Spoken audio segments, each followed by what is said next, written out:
Hello and welcome. Hello and welcome to tonight's Q&A show. I'm your host, Diana YK Chan, founder of Magnify Your Markability. I'm your career coach champion and your secret weapon to your job search success. I help ambitious professionals to differentiate as top talent so that they get hired into top companies and competitive jobs. Tonight's topic is on salary negotiation. I know this is a touchy topic, as many of you have asked me how to negotiate salary and when should I negotiate. Now, I can tell you as a recruiter, I have seen many offers and I have seen what works and what doesn't. So tonight, I'm going to walk you through a few key things on when to negotiate, why you should negotiate, how to negotiate, what to do, and what not to do. So I see that some of you already arrived here tonight. So before we get started and into the details here, I just want to do a little poll here. And see how many of you have ever negotiated a job offer before. You can just click yes or no.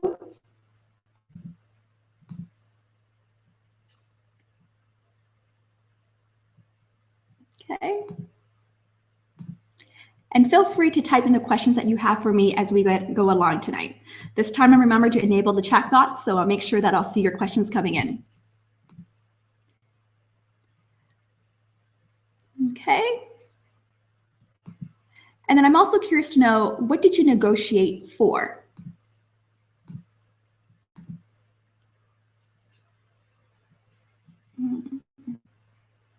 Just want to make sure the poll is working here. What you negotiated for? I'm not sure if this is working. Okay, so I see more people coming in and see a few familiar faces here. Excellent. Great, see a few of you have typed in here. Excellent, awesome. So before we get started, what I'd like to do, feel free to type your questions here as well, is I want to share with you a recent job search success story with a client of mine and hope to inspire you. So recently had a new grad client who wanted to get it as a dream offer with the big 4 accounting firms. And for the last 2 summers, he tried to get his dream internship with these firms and was not successful in getting an offer. So he hired me to help him this time around to get his dream job. So what we did was we had 5 interview coaching sessions, where we focused on interview coaching. And after that, he successfully got his dream offer with 2 out of the big 4 accounting firms. And a few things that we worked on that I hope that it will inspire you are a few things. Number 1, we got really clear on what his brand is. So what are the keywords that really describe his values, his strengths, and his unique value offering? So we really got clear on his message. As a result, he was able to get really clear on his glowing introduction, which is his elevator pitch. Second of all, we also got really clear on why he wanted to work as an accountant and why he wanted to work with these top companies. And we got really clear on those messages. And then the third piece that we did was that we had at least 3 mock interview coaching sessions to set him up for success. On top of that, I also got him to some follow-up techniques on how to follow up successfully with the interviewers and how to network, because he actually had some networking sessions where he was interviewed on his social skills and also a case interview where he had to interview with also other candidates as well. And what I learned throughout this process is that you need to really stay consistent with your message, with what you stand for, so that people can remember you. And really being confident throughout the game as well is key.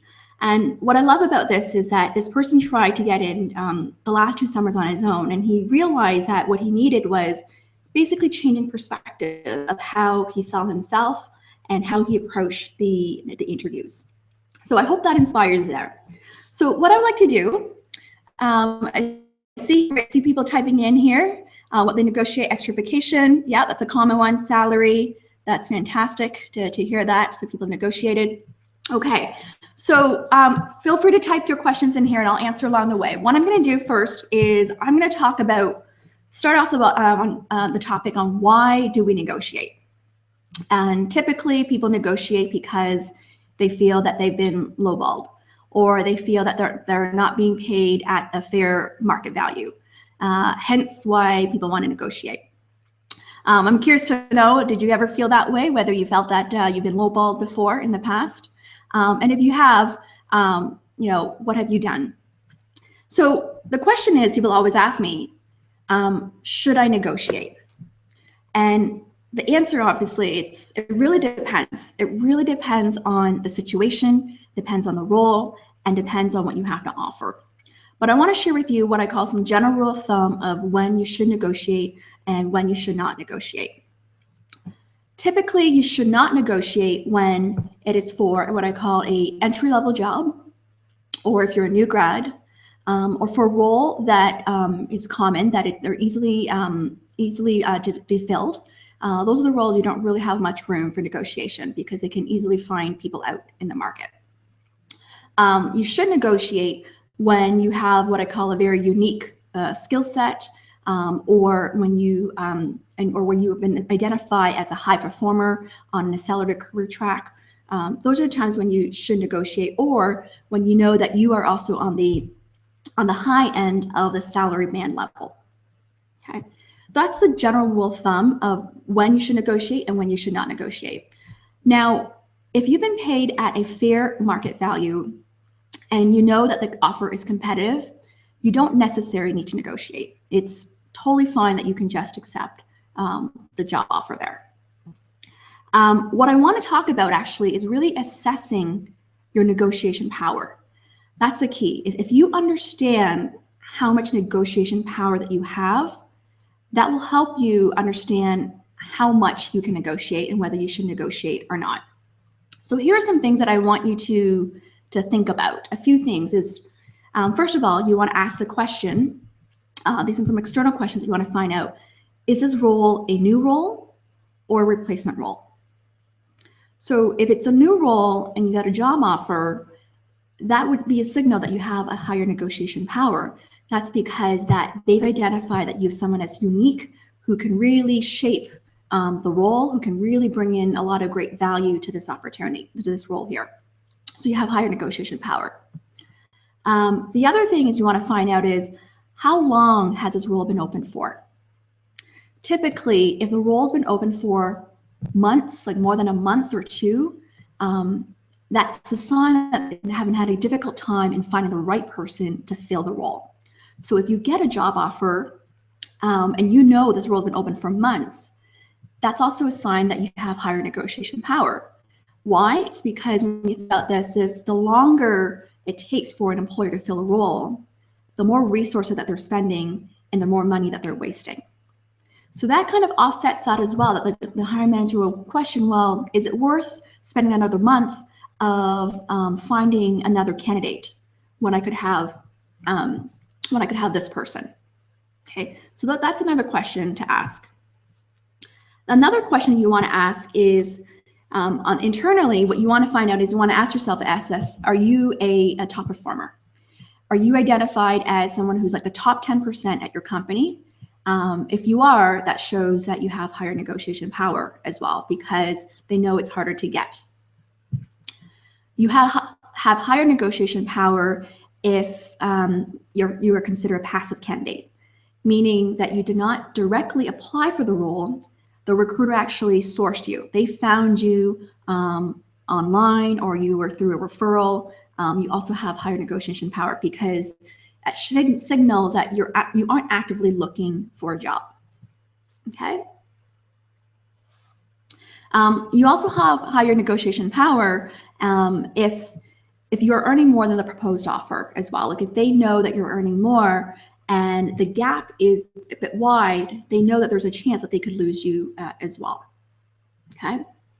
Now, you have lower negotiation power when you are unemployed, because the employer will assume that you want a job as soon as possible. So you don't have as much negotiation power in that sense. So hope that helps you clarify in terms of assessing the situation, assessing your experience, assessing the role itself as well, determine how much negotiation power that you have to negotiate. Okay. One thing I do want to address, people always ask me, if the recruiter or hiring manager during the interview asks me what my salary expectations are, do I tell them? Well, I can tell you as a recruiter, whenever I'm on a phone interview, I always ask that question on what are you currently making and what's your salary expectation. It is critical that you are honest and transparent to your recruiter because they have a pretty good idea in terms of the range or the ballpark of where you are at. So what you want to do is you want to let them know where you're at in terms of your base and your bonus as well, to give them an idea of what your total compensation is at. However, you want to reinforce them that you are more interested in the opportunity and that you can talk about salary at a later stage. The whole point of why they ask you about salary expectation at the beginning of an interview is that they want to see if you are within range.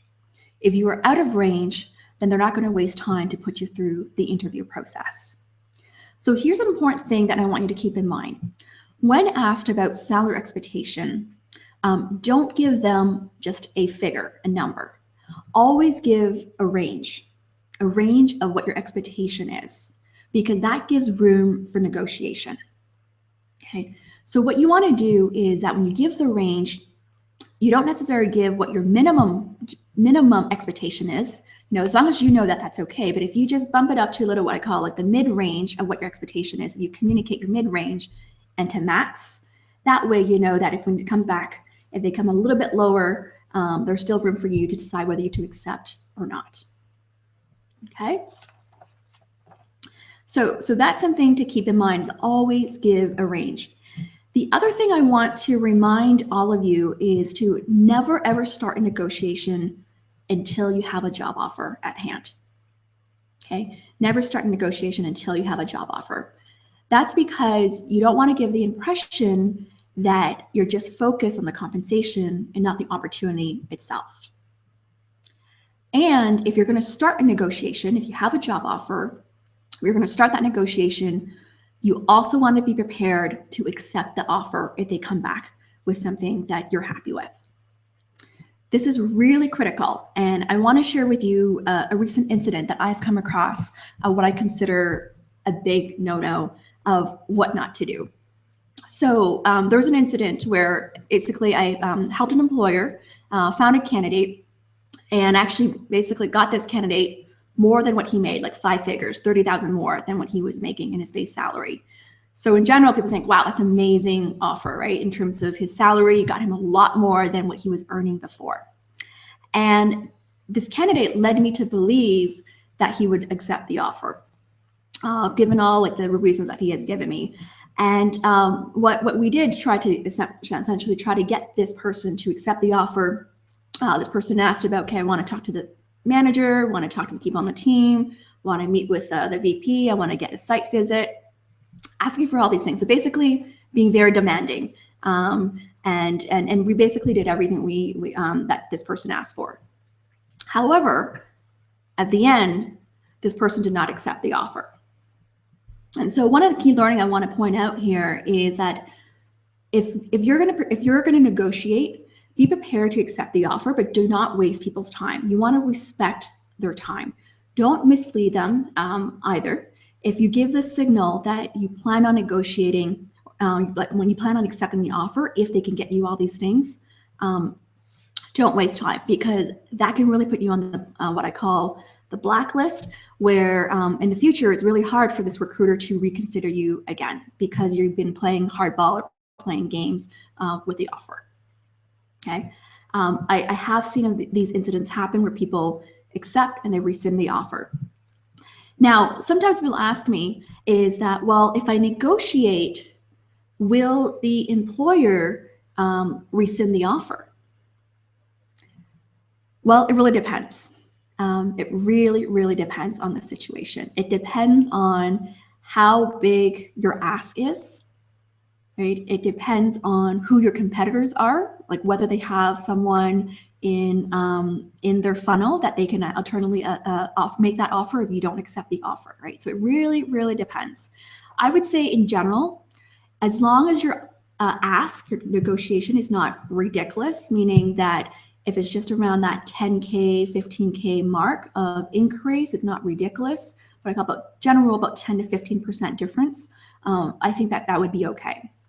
But if you're asking something very, very significant that's totally out of range, you can expect that they will say no. Now, I'll give you an incident that is a true story that has also happened. Was that I had a candidate who actually got an offer, an amazing offer from an employer.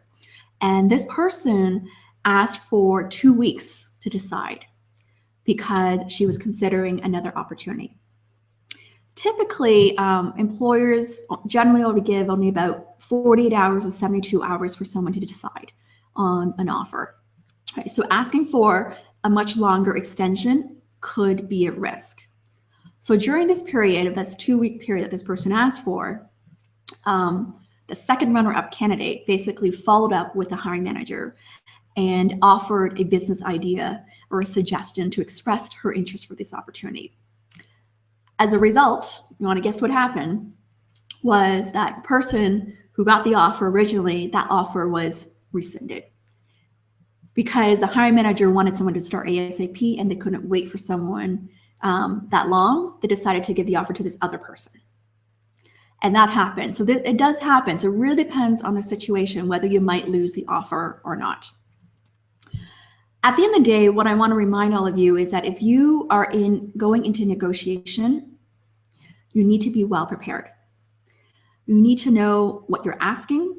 You need to have a very clear message on why you're asking for a raise and why you deserve that. You need to have some compelling responses of 3 to 5 key messages of why you believe you deserve that. Okay, and you need to practice your message as well. What I generally recommend to do is that if you're going to negotiate, have your message ready. Instead of just sending off an email message first, pick up the phone and ask to talk to either the recruiter or the hiring manager, depending on who actually made the offer to you. Have a conversation with this person. Let them know, acknowledge them about the offer, that you appreciate that you got the offer. Okay, confirm your interest about this opportunity and your excitement. And then let them know that you are disappointed about the offer and what you expect. Then follow up with an email to follow up on what you discussed over the phone so that this person can take it back to whomever to get approved of what they can come back with. Okay, so hope that gives you an overview in terms of what to do and how to do it as well. Okay. Another thing what I wanted to do, suggest is to know your market value. So before you go into negotiation, check out websites like salary.com, glassdoor.com. Find out from, if there are notes, people listing the roles that you're targeting, what is the salary range? What's the min and the max, to get an idea of what the range is for the company. And check out other companies on what they're offering as well. Okay. Now, in terms of what to negotiate, what can I really negotiate? Here's what we want to talk about here. First things first, you got to pick your battles. You have to know what's important to you. Okay, you can't negotiate everything. You got to really ask what's truly important to you about this opportunity. Is it the fact that, first of all, looking at the opportunity that you're going to get, you're going to be able to learn new things, you're going to have a great boss, a great team, a better location, better work hours. What are these things that really attract you about this opportunity? Okay. And then you got to look at the offer itself. I always suggest to look at the total compensation. So not just the base salary. You need to look at the base salary, the bonus, the vacation days, the benefits, the perks, the training, all that stuff that really encompasses the total compensation so you can have a fair assessment there. Okay. In general, a few areas of what you can negotiate. There is the base salary, right? That's the standard, the base salary to negotiate. There's the bonus, signing bonus. There's the vacation days that you can negotiate. Okay. In general, at least from my experience, those are the 3 things the most popular that people negotiate. Other things to negotiate would be flex work days. So that could mean maybe taking working from home, taking Friday off, or half days in the summer. That all depends on the company's policy. Okay. Other things, if it's a public company and if they offer stock options, you can also negotiate equity as well. Okay, so there are many things that you can consider when it comes to negotiation. Now, those are things, what I want to talk about is when you're going to negotiate, you really need to pick your battles. You typically, I would say, you pick 1 to 2 things. So for example, you negotiate a higher base with more vacation, or it could be more vacation with a signing bonus. Okay, or it could be, in some cases, if you're in a client-facing role, a sales role, it could be getting a car allowance to be covered, or having like a phone that they cover, depending on the company as well. Okay, so there's many things that you can think about when it comes to negotiation. You can get really creative with that. I've actually seen recently someone who had a much lower offer than expected, and they told her that they could not go any higher in the base salary offering. So what she asked for was, what's important to her was she wanted to leave at a certain time so that she could pick up her children and have Fridays off. So she negotiated, because her expectation was higher than what they can really go, she was able to get Fridays off and be able to leave at a certain time as well. Okay, so you can really get creative with your offer here. Now, something that I want to talk about is actually about signing bonus. To be honest, not everyone would get a signing bonus. It really, really depends. Typically, from my experience working as a recruiter at an agency, usually people will get a signing bonus in a situation where they are already identified as like the top candidate at their organization. And typically, if it's around year end, where if they join or leave this company to join this new company and they lose the bonus that they would earn in the existing company, they would let the recruiter know that they're going to lose this and would ask, is there something that this new employer can do to help compensate their loss? And I have seen that work. I recently helped a candidate to get like a 5-figure signing bonus because this person will lose all of that if this person joined this company in the next month. Okay, so that's something to keep in mind. Okay, so let me just have a look at what questions people have so I can start answering some questions here. Okay. So in the question here, it says, should negotiation be made if an international firm has made a specific role for you and has been keen to have you on board for almost 3 months? So the international firm, specific role for you, has been keen to have you on board for almost 3 months. Well, it depends. If it is an international firm, I need to know a bit more information. I think that if it sounds like if you're being lowballed and they really want you here, I think there's definitely room for negotiation, especially when it comes to moving overseas. You can actually, there's a lot more things you can negotiate, such as relocation expense. If your home is back somewhere, that they can actually pay for your flights to go back home a few times a year. You can also negotiate for them to help you have an accountant to do your taxes as well. That's something that you can do. So I think it really depends. And I think what's really important that you need to find out is that the offer that they made, are you already at the highest end? Is that the max that they could go? So if you can find out what the max of that bandwidth is, given your level, then you know how much you can go there. One thing I do want to talk about is extra vacation days. It's also depending on company policy. Some companies, it's non-negotiable for vacation days, whether you have worked for many, many years. I know the company that I used to work for, they didn't allow any negotiation for vacation days. So it really depends on that there. Okay. So any questions about salary, feel free to type it in. A few things maybe what I can talk about is that typically, if someone or a recruiter or hiring manager calls you to make an offer, and as a recruiter, they try to get you to accept the verbal offer. Now, if the offer is what I call an attractive offer and you're pleased with the offer, you can just accept verbally and then ask that for them to follow with an email the details of the offer.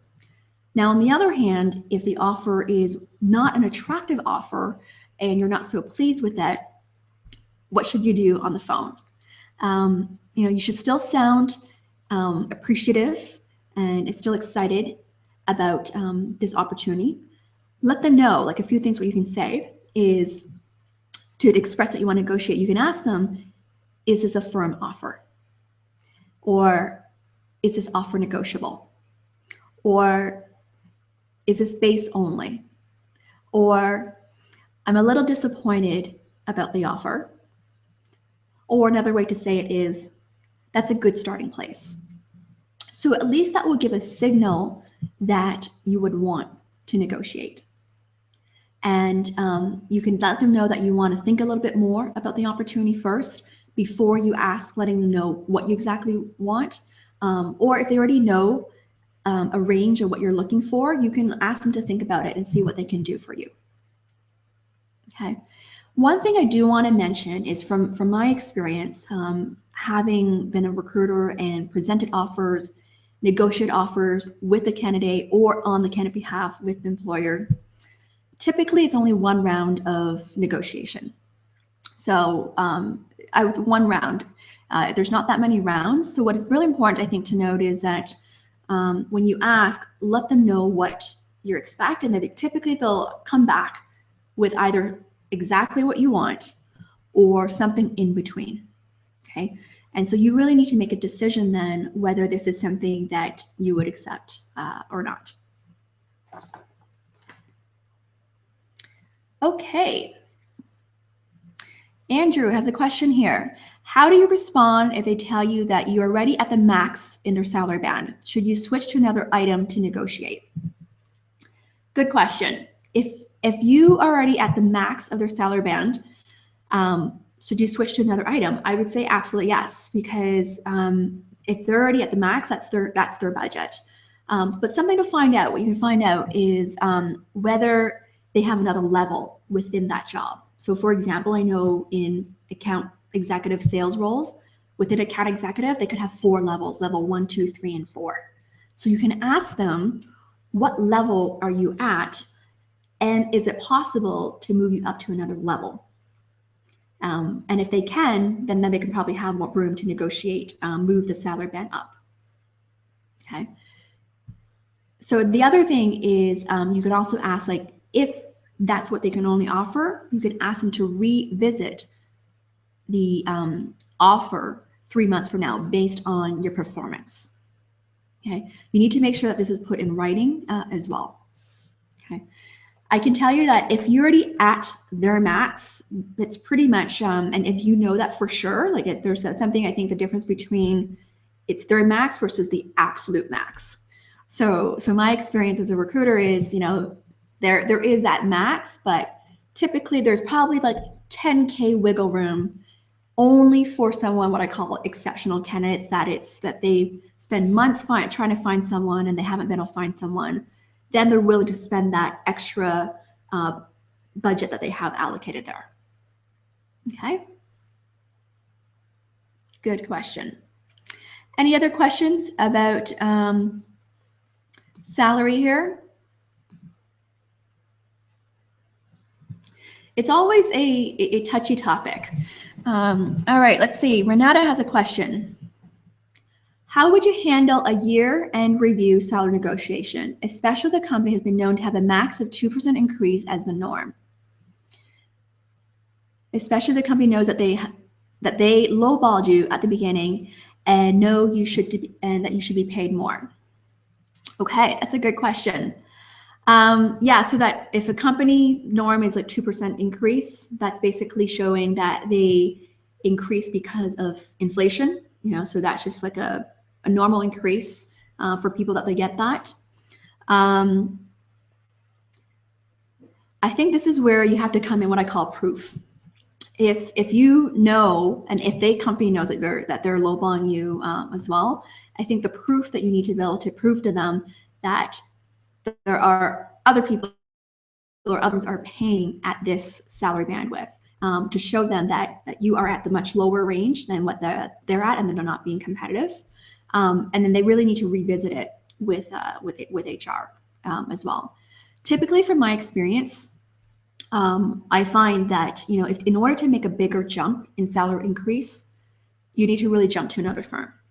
If you're staying with the same firm, usually it's like because of HR policy that there's only a certain amount of jump that they can make, especially if you're in the same role. Unless if you change to another role within the company, then there's more wiggle room for negotiation. But I think in this case, if they're really lowballing, I think this is where you need to really provide the proof so that they see it. Whether they take action is another story, right? Because they need to really revisit of where they're at. And so this is why I can tell you from experience, where you start when you join a new company, where you start in terms of your salary is actually really critical, because if you're going to stay there for many, many years, the jump can only go so much based on the level you're at, the years of experience that you have, and the type of role that you have. So you do want to feel that you are getting a good offer that you're happy about. Okay, another question here, private question. If you're in a position that you took for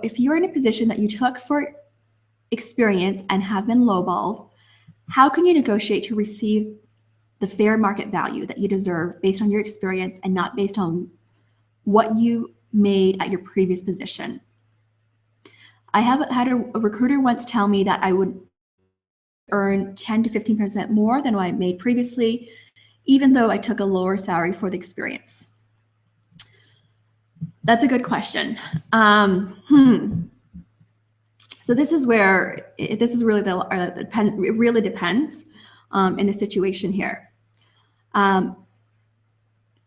I would say it's right and correct in most instances is that if the employer knows what you're making, they'll probably only adjust about that 10, 15, 20%. But I've seen 50% in my time as a recruiter. I've seen a lot more than that as well. So it really depends on the role itself. I would say in this case, from my experience, it all goes back to how confident you are in asking for what you deserve, right? It sounds like that if you have been lowball for many, many times and you're not getting that, it sounds like it could be just the way you're asking is not confident enough in really telling them of what you deserve or what you believe your self-worth is, okay? And I think it's fair to let them, I think it's also fair, and I've seen this as well. Let's say, for example, a newcomer, someone new to Canada, and to have experience, they come to Canada because they don't have Canadian experience, so therefore they gave like a lowball offer. I've seen that happen. And so I think it's important that actually to highlight to this new employer of how you took this role, lower salary, but because you wanted this type of experience. So the title wasn't something that you cared about, but because of the experience. You let them know your reason that you actually took the offer for those reasons, and let them know what you expect based on your level of experience. Okay. So hope that helps. Good questions here. What's really important I want to highlight is that to not only, and when I talked about earlier, to have a successful negotiation, I think that you have to really, going back to this, it's really assessing your negotiation power. Like, how much negotiation power do you have? Right? The more negotiation power essentially is the more bargaining chips that you have to negotiate. Right? And this is why people say that it's better that when you are employed to find a new job than being unemployed, because you have a greater chance of getting more, essentially. Okay, great questions here. Any other questions that people have? I'm just going to have a look at my notes here to see what else.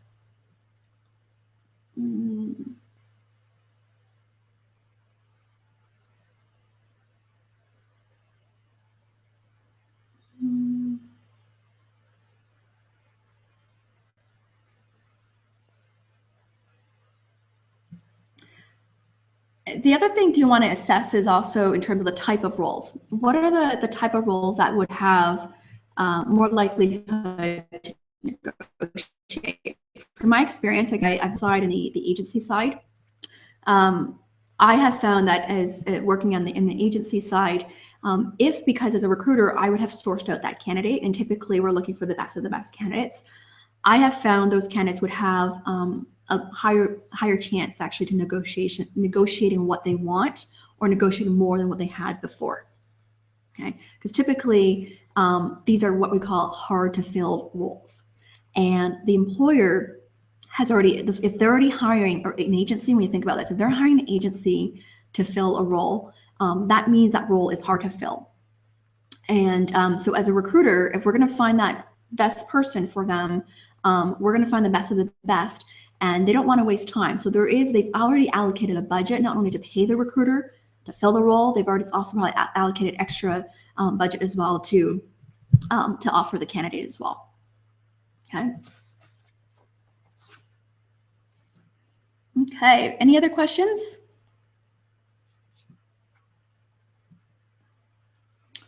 What else here? Okay, so that's about it. Now, if anyone is considering moving overseas, and I've seen this as well, like say you want to move to the US, move to like Europe, for example, you really need to do some research on the market value over there, because it would be different from what's here in Canada. So the expectation of what you can negotiate is different as well. Like have helped people move to the US and move to the UK. It's a whole different ballgame in terms of what to negotiate. It's not just the basics there. And typically, if you're looking to move overseas, you can ask them also to cover like relocation expenses as well, and they can help you with arranging, like finding a place to live, arranging like everything as well in terms of getting ready for your move. Okay, so here's another question: is how would you handle the salary negotiation if you do not know whether there are other competitive candidates? Well, if you don't, I mean, it really depends here. I think if you don't know, if there are other competitive candidates, I think this is where you're probably going to ask, like, are there any other finalists? You can find out. But if you don't know, I think that it really goes back to like, hey, like, how much are they lowballing you? I think at the end of the day, right? And it's just something that you would accept. There are many factors. Like, people have told me that they accept an offer because even though they lowball, but because of the company, because of the job itself, that will help them get to their next level. So I think another way is that you need to at least to give it a try, to ask for something more and be creative, right? If you can't, some people have asked for more base. If they can't do that, is ask a little bit more base and then maybe for a signing bonus, right? So you have to really be creative. But I can tell you that, it's not guaranteed, and you have to be prepared. If you're going to negotiate, there could be a risk that they're going to say no, right? There could be a risk to that. Okay, so hope that answers the question here. So I'm getting a sense of, from a lot of people here, the questions are around, like, if I'm lowball, like how to handle the situation. I think that if I have to walk you through, I want to walk you through a few things. There's many things that I have seen. Typically that I've seen people who have successfully get the what they want, is that when I think about the characteristics or the way that they ask, it's typically, I would say, they're calm, confident, they're assertive, they believe in what they have to offer. It doesn't come across as pushy or demanding. It's just like having a conversation. When you think about negotiation, it's really having a business conversation that you can come into agreement at the end of the day, right? And it's really just putting it out there and setting those intentions. So you have to be confident about the ask, but knowing that they may come back without exactly what you want, and you need to be prepared to make a decision for that.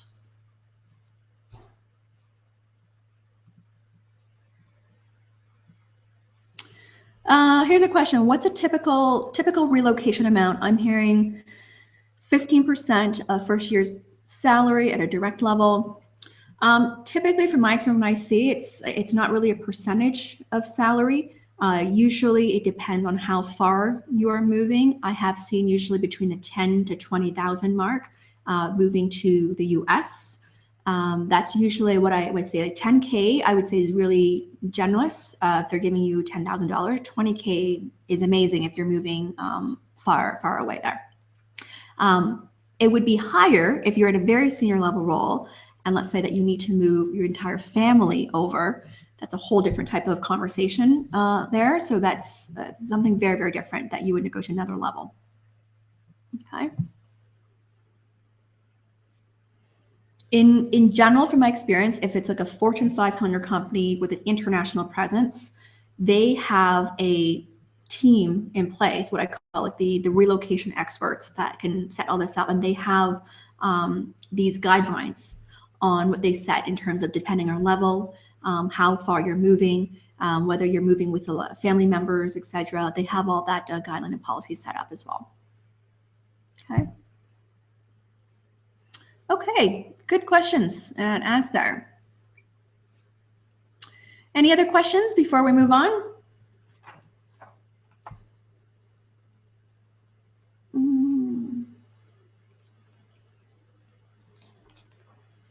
I think another thing to think about is if you're looking to earn more, one of the things to really think about is what are things that you can do to increase your marketability or to increase your market value. So, for example, things like getting more education or getting deep expertise in a certain area, or taking other like training courses that will help you increase your knowledge or expertise in an area that could help increase your market value. Okay. And I think part of it is also in terms of your brand, of how are you being perceived in terms of your brand, of what people see as your market value. Okay.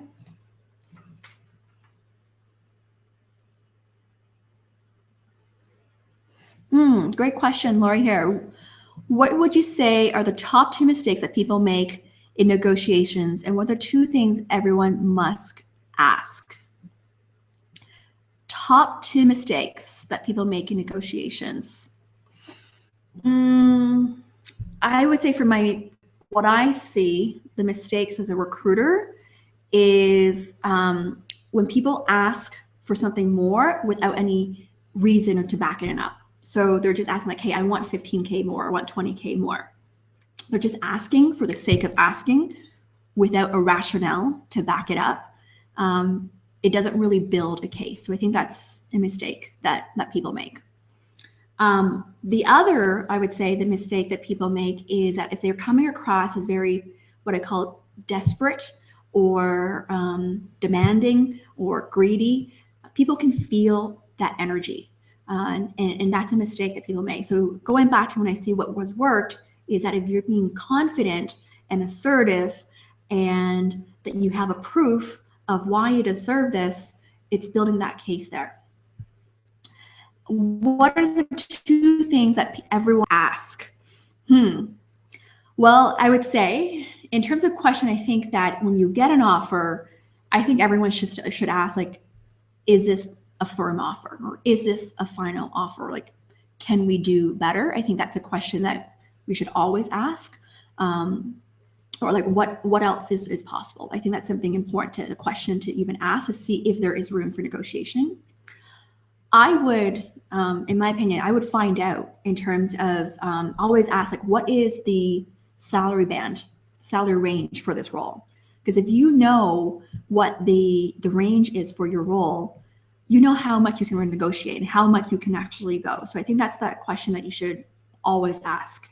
And typically, I mean, as a recruiter, they'll give you that range. And if they don't give you that, you try to find that out on like salary.com or Glassdoor to find out what that range would be.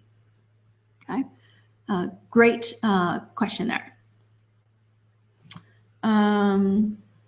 What else?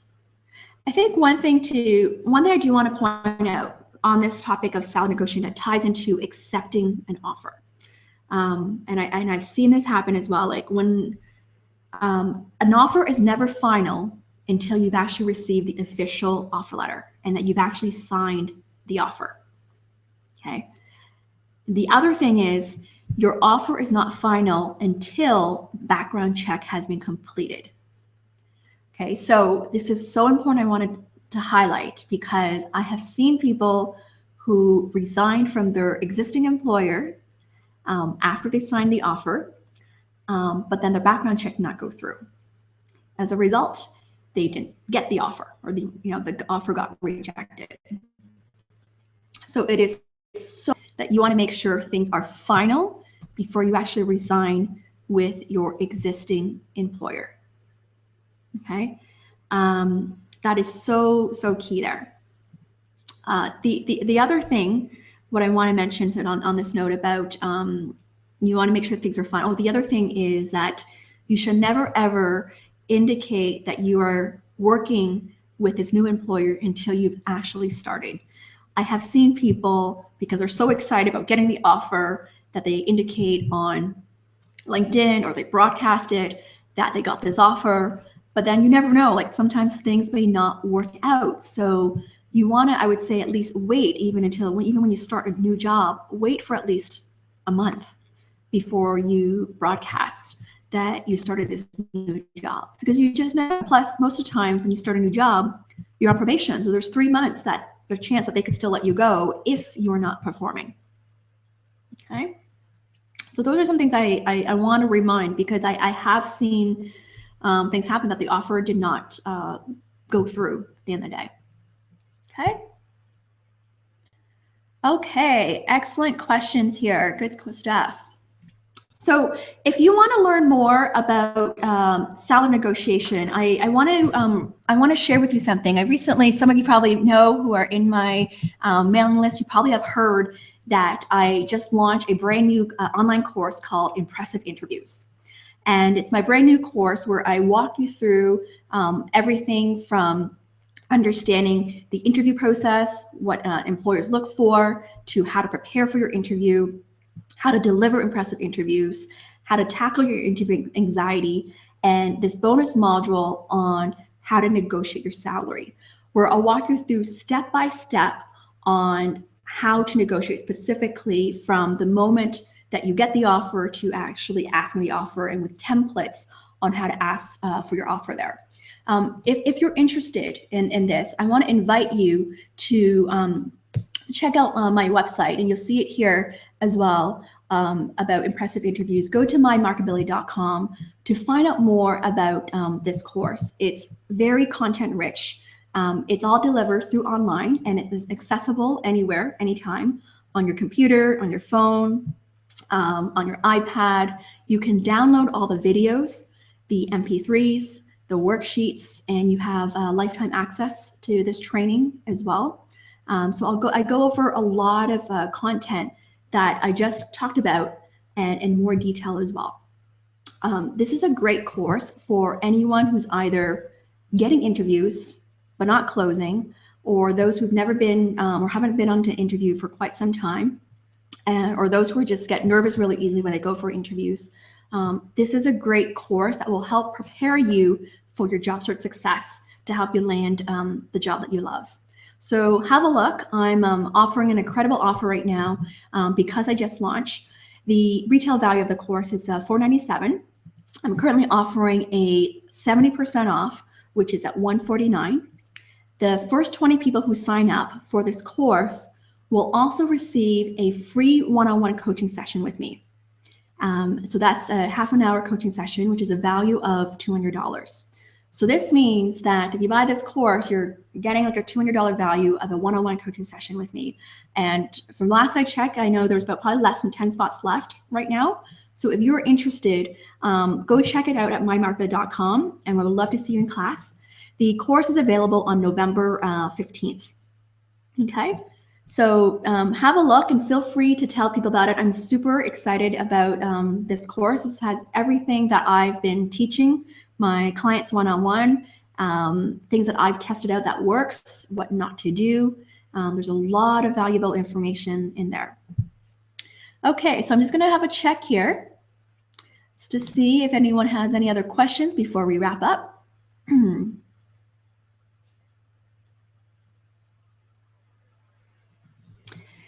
All right, so we have a question here. Is it usual that the company's HR will share information with your future reporting manager?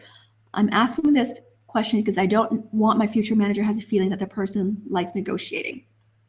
I would say yes. I mean, if you think about it, the HR recruiter, they're representing the manager. So for sure, I think that they'll always have that open conversation. So I wouldn't assume that they don't talk. They always talk. There's always an open line of communication.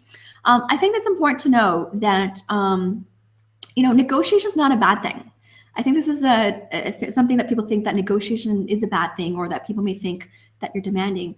It all goes back to the way you ask and whether you believe in yourself as well. So don't perceive that as like, if I negotiated, that they're going to think that, that I'm being demanding. It's not at all. Especially, I'll tell you this, if you know, I mean, and at the end of the day, if you're being lowballed by a lot, and just think about this, like, how long will you actually choose to stay at this company? Like, if you know you can get a better offer elsewhere, would you be staying? Right. So if you are an awesome employee, an awesome member, your employer would want to retain you, and they would try their best, if they could, if you're an awesome employee, to keep you by giving you a competitive offer. Okay. Awesome questions tonight, guys. Okay. Anything else in the last few minutes here before we wrap things up?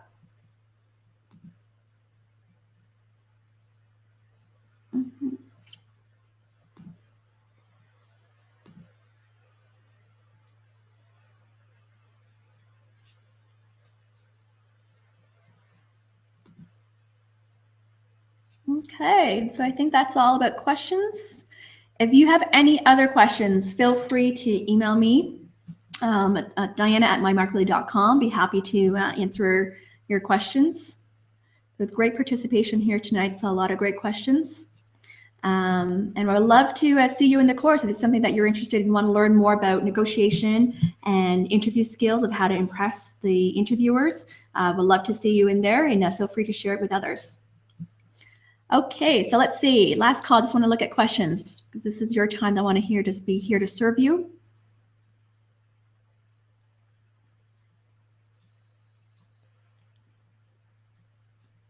Okay.